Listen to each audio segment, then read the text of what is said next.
warahmatullahi wabarakatuh.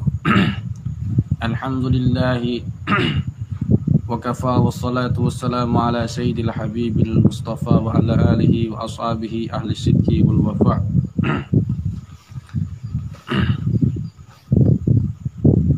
Allahumma salli ala sayyidina Muhammadin al-fatih lima uliqa al-khatimi lima sabaq nasiril haq bil haq wal hadi ila siratikal mustaqim wa ala alihi wa ashabihi. Pada kesempatan kali ini saya ingin berbagi kepada panjenengan satu amalan, di mana amalan ini telah dibuktikan oleh para ulama Syafi'iyah. Salah satunya adalah beliau Abu Muhammad Abdullah bin Yahya bin Al-Hashum bin Imam, adalah salah satu ulama Syafi'i. Suatu ketika pernah mendawamkan ayatul hifdz atau ayat penjagaan ini. Kemudian suatu ketika an-nasan, ada sekelompok manusia itu mendatangi beliau, mengeroyok beliau dengan pedang, tetapi tidak mengenai beliau. Saya kurang dijelaskan di situ apakah tidak mengenai beliau itu dalam konteks beliau dibacok kebal atau entah, atau pisaunya ketika mau dilempar tidak terkena beliau. Kemudian beliau bercerita apa yang terjadi, kenapa beliau itu sampai tidak bisa terbunuh dengan pedang, padahal manusia mengkeroyok beliau. Ternyata bukan karena jin, bukan karena khodam. Kan kadang orang itu kalau dikeroyok orang mental dan sebagainya katanya karena khodam, tapi ada pula yang bukan karena khodam, tapi beliau baca. Dan beliau bercerita bahwasanya suatu ketika beliau melihat seekor kambing, seekor kambing itu di padang pasir, di mana kambing itu bersama serigala. Beliau aneh, kok ada kambing bersama serigala? Karena kebiasaannya kambing itu adalah dimusuhi serigala, tapi ternyata kambing itu malah bermain-main dengan serigala. Kemudian beliau mendekati kambing tersebut, walhasil setelah beliau mendekati kambing tersebut, beliau melihat ada kalung di kambing itu. Ternyata yang di kalung itu beliau baca, ternyata ayat itu ayatul hifdz, ayat penjagaan. Jadi kambing saja hanya dikalungkan dengan ayat-ayat Al-Quran ini, ayatul hifdz ini, kambing tersebut bebas dari musuhnya. Jadi panjenengan juga insya Allah bisa untuk mengamalkannya. Ayat penjagaan jenengan, ayat dari gangguan apapun, bencana, musibah, bala, atau gangguan bangsa jin, min siraril jinni wal insi wasyayatin, dari gangguan manusia, dari gangguan jin, atau gangguan dari alam sendiri dan makhluk-makhluk Allah yang lain. Baik, jadi ayat ini silahkan dibaca, diamalkan tanpa harus Anda membayar, tanpa harus Anda datang ke saya, karena kita memanfaatkan dunia maya ini untuk kebaikan, untuk menarik ilmu, bertaqarrub ilallah, dan untuk mengamalkan Al-Quran. Apa saja bacaan ayatul hifdz, dan ini sudah, kalau praktisi Sirah itu sudah ada insya Allah di buku panduan terbaru halaman 100, itu sudah ada ayat terbaru, dan saya juga sering mendawamkan ini. Dan nanti sebagaimana sering saya sampaikan, ruqyah itu atau ayat Al-Quran itu bisa diamalkan dengan 3 kaifiyah. 3 kaifiyah itu 3 cara lah. Cara yang pertama qiraah, dibaca. Jadi jenengan kalau bisa membaca ayat ini, monggo silahkan dibaca ayat ini, itu lebih baik. Jadi sifat ada qiraah, yang kedua ada simai, didengarkan. Nah, kalimat didengarkan ini yaitu ayat Qur'annya didengarkan oleh seseorang. Jadi nanti kalian bila ini membentengi orang pakai ayat ini juga boleh. Dan ini tuh kita bisa membaca sendiri.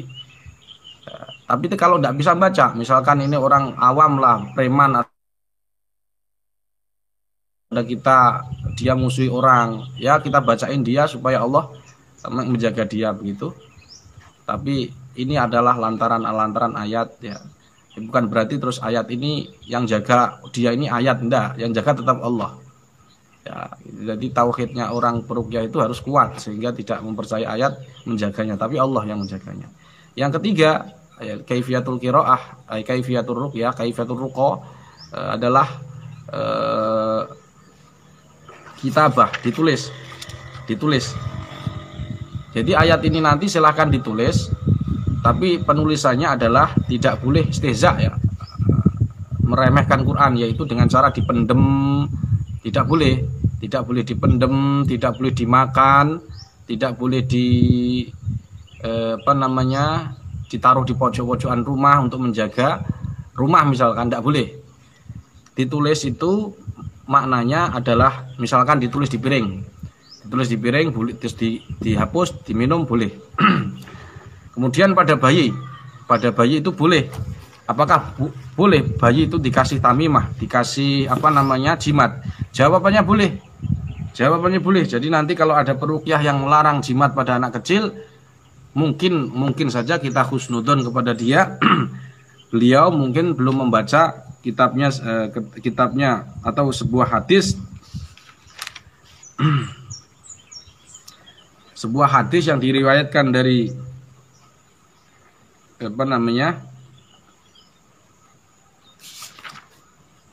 kitab diriwayatkan oleh di kitab Sunan Abi Dawud, Turmudi, bin Umar bin Su'aib, bahwasanya Abdullah bin Umar itu pernah membuat jimat pada anak kecil. Jadi jenengan nanti ayat ruqyah yang akan saya ijazahkan ini silahkan ditulis di satu kertas untuk dibuat ala tamimah, dibuat jimat syar'i tentunya. Ini anak kecil ya, jadi sebaiknya itu dibaca. Kalau tidak bisa baca cukup didengarkan. Kalau tidak bisa didengarkan ditulis boleh. Nah, misalkan anak kecil kan nggak bisa baca, tidak bisa dia didengarkan, ya rewel, maka dikalungkan. Dan itu ada dasar hukumnya, yaitu hadis dari. Tapi tetap saya tidak menganjurkan, karena nanti khawatirnya terkena kotoran dan terkena kita ceroboh akhirnya masuk ke kamar mandi begitu. Adapun dalilnya untuk bahwasanya anak kecil itu boleh dikalungi jimat dengan ayat-ayat Al-Qur'an adalah hadis dari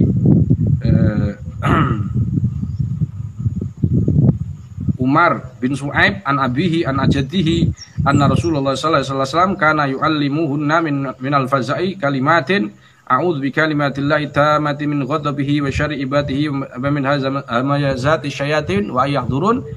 Wa kana Abdullah bin Umar ya'lamuhunna man aqala min banihi wa man lam yaqil katabahu fa'allaqahu alaihi. Sayyidina Ibnu Umar itu, jadi kata Nabi, barang siapa dia ini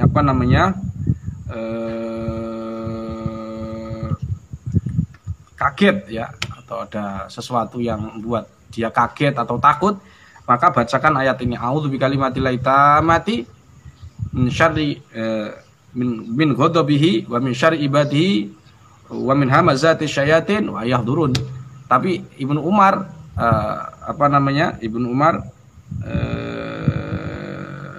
beliau mengajarkan kepada orang yang berakal dan mengkalungkannya pada orang yang belum berakal, artinya masih balita 5 tahun dan sebagainya, maka beliau hanya menulis dan mengkalungkan. Jadi yang cerita tentang kambing yang tidak dimakan serigala itu ternyata ada dasar hukumnya, bukan berarti terus para ulama Syafi'iyah ngawur. Jadi kalau ada peruqyah yang ngomong tidak boleh membuat jimat-jimat semacam itu, maka ketahuilah biasanya pertama perlu ngaji, ngopinya kurang jauh, yang kedua biasanya peruqyah Wahabi. Saya mohon maaf ya Pak Wahabi, jadi saya bukan berarti ada dasarnya di kitabnya Imam Nawawi, ulama kita. Kalau mereka kan ya nggak ngerti. Termasuk ijazah nanti ada yang mungkin tidak seneng atau dislike dan sebagainya, biasanya memang peruqyah sebelah. Jadi saya mohon maaf. Jadi bukan berarti terus ini jangan baper gitu loh. Jadi kita di sini tetap ada dasar hukum, tidak ngawur gitu. Dan mudah-mudahan ayat ini bisa jenengan tulis ya, atau jenengan kalau tidak bisa nulis ya siapkan, kalau jenengan tidak bisa nulis ya ini sebagai sebagai nanti kan bacaannya panjang nih, Kalau jenengan nulisnya tidak bisa, cukup Anda klik nanti di apa namanya di WA, di Play Store ya. Kitabnya ada kitab Wiqayatul apa ya? Kitab Hizbul Wiqayah wal Hifdz. Saya ulangi, tak tulis ya kalimatnya, Hizbul Wiqayah wal Hifdz. Jadi saya tulis dulu, Hizbul Wiqayah wal Hifdz. Tuh, Hizbul Wiqayah wal Hifdz. Tulisannya begini, kelihatan ya?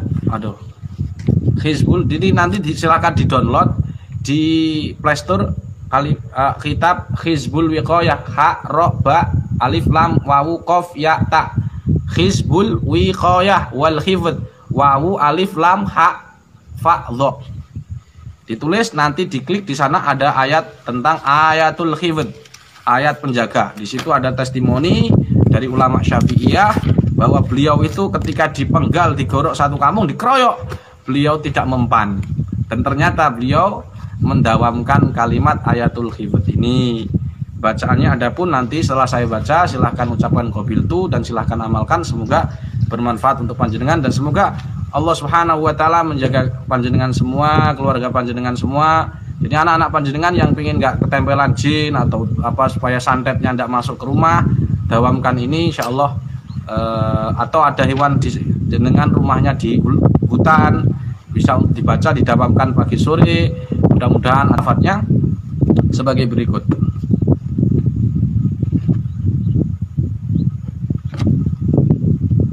Jadi nanti ditulis, jadi kalau sudah tahu paham ya, kaifiyahnya bisa ditulis, saya ulangi ya. Di balita bisa ditulis, caranya nulis sholat, wudhu, sholat hajat, wudhu, ditulis, dikalungkan, ditulis di apa namanya, di kertas, terus ayatul hifdz itu ditulis di kertas, kemudian ucapkan, ditulis lagi Allahumma hfad wa khurujil jinnal zalim wabtilis sihra bi ayyi sihrin mimman alaqa wa hamala wa nadhara hadhil azimah bihaqqika ya rabbal alamin. Kemudian untuk orang yang sakit, supaya dia itu diganggu atau kita itu belum kena santet ya, supaya tidak terkena santet, jenengan bisa ditulis di piring, dilebur nanti. Jadi jangan di fisiknya, ditulis di kertas lalu dimakan, itu enggak usah. Cukup ditulis ayatnya ini, dilebur di ini, diminum, enggak apa-apa. Nulisnya jangan kandel-kandel, jangan tebel-tebel ya. Terus jangan pakai spidol gede, yang tipis itu ya. Dan saya ijazahkan untuk panjenengan semua, baik praktisi, baik kaum muslimin lah, baik anggota JRA maupun tidak, baik yang berbahasa Jawa atau tidak, baik di Indonesia maupun di Malaysia, di Tangerang, di Taiwan, di Hongkong, karena ada beberapa yang lihat saya ini di Tangerang. Adapun ayat yang ayatul hifdz, yaitu saya akan bacakan, nanti silahkan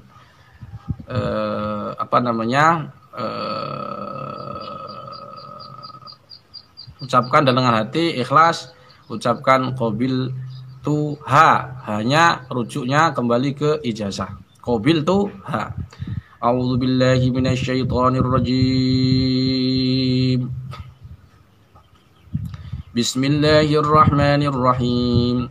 Ayatul hifdz itu ada 15 surat, yaitu surat Al-Baqarah ayat 255, surat Al-An'am ayat 61, Al-Hud ayat 57, Yusuf ayat 64, Al-Ra'd ayat 11, Al-Hijr ayat 9, Al-Hijr ayat 17, Al-Anbiya ayat 32, As-Saffat ayat 7, Fussilat ayat 12, Saba ayat 21, As-Surah ayat 6, Al-Infitor ayat 12 sampai 10, kemudian At-Tariq ayat 4, kemudian Al-Buruj yang terakhir, Al-Buruj ayat 12 sampai 22.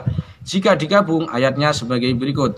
A'udzubillahi samii'il 'aliim minasyaitonir rajim. Bismillahirrahmanirrahim. Wa la ya'udzuhu hifdzuhuma wa huwal 'aliyyul 'azim. Wa yursilu 'alaikum hafazah. Inna rabbi 'ala kulli syai'in hafiz. Wallahu khairun hafizan wa huwa arhamur rahimin. له معقبات من بين يديه ومن خلفه يحفظونه من أمر الله إنا نحن نزلنا الذكر وإنا له لحافظون وحفظناها من كل شيطان رجيم وجعلنا السماء سقفا محفوظا وحفظا من كل شيطان مارد وحفظا ذلك تقدير العزيز العليم وربك على كل شيء حفيظ الله حفيظ عليهم وما أنت عليهم بوكيل وإن عليكم لحافظين كراما كاتبين يعلمون ما تفعلون إن كل نفس إنه هو يبدئ ويعيد وهو الغفور الودود ذو العرش المجيد فعال لما يريد هل أتاك حديث الجنود فرعون وثمود بل الذين كفروا في تكذيب والله من ورائهم محيط بل هو قرآن مجيد في لوح محفوظ. Saya ijazahkan kepada panjenengan ayat-ayat ayatul hibd ini, semoga bermanfaat kepada panjenengan dan keluarga panjenengan dan kaum muslimin, khususnya praktisi JRA dimanapun berada. Dan sekian, mudah-mudahan manfaat. Saya sedang menunggu praktisi JRA Bangkalan yang katanya mau silaturahmi ke sini. Mudah-mudahan mereka ke sini dijaga oleh Allah Subhanahu wa taala. Ya, jadi praktisi JRA Bangkalan yang hadir, jangan lupa baca ayat ini supaya nanti PP pulang pergi dari sini memberi keberkahan dan panjenengan semua dijaga oleh Allah Subhanahu wa taala, terutama dijaga dari wabah taun dan virus corona COVID-19 ini. Amin ya rabbal alamin. Hadanallahu wa iyyakum ila siratil mustaqim. Assalamualaikum warahmatullahi wabarakatuh.